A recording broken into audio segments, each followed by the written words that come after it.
नमस्कार।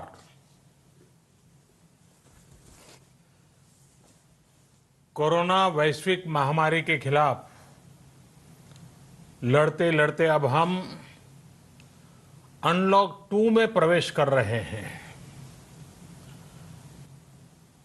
और हम उस मौसम में भी प्रवेश कर रहे हैं जहां सर्दी, जुकाम, खांसी, बुखार ये सारे न जाने क्या क्या होता है, ये मामले बढ़ जाते हैं।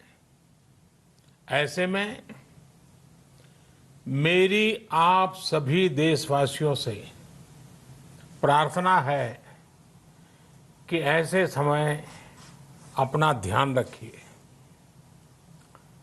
साथियों, ये बात सही है कि अगर कोरोना से होने वाली मृत्यु दर को देखें तो दुनिया के अनेक देशों की तुलना में भारत संभली हुई स्थिति में है। समय पर किए गए लॉकडाउन और अन्य फैसलों ने भारत में लाखों लोगों का जीवन बचाया है, लेकिन हम ये भी देख रहे हैं कि जब से देश में अनलॉक 1 हुआ है, व्यक्तिगत और सामाजिक व्यवहार में लापरवाही जरा बढ़ती ही चली जा रही है। पहले हम मास्क को लेकर, 2 गज की दूरी को लेकर 20 सेकंड तक दिन में कई बार हाथ धोने को लेकर बहुत सतर्क थे, लेकिन आज जब हमें ज्यादा सतर्कता की जरूरत है तो लापरवाही बढ़ना बहुत ही चिंता का कारण है।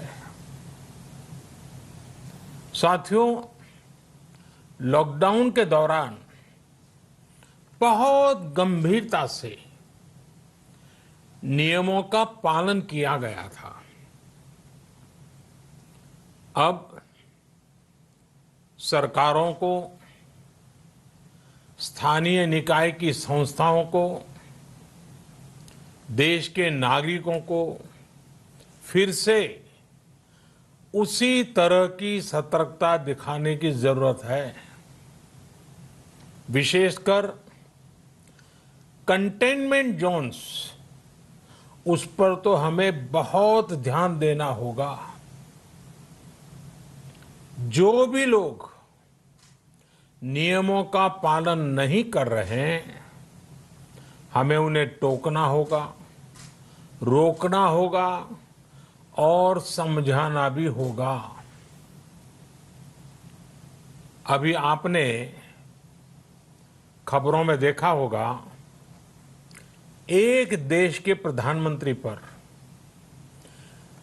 13,000 रुपये का जुर्माना इसलिए लग गया क्योंकि वो सार्वजनिक स्थल पर मास्क पहने बिना गए थे।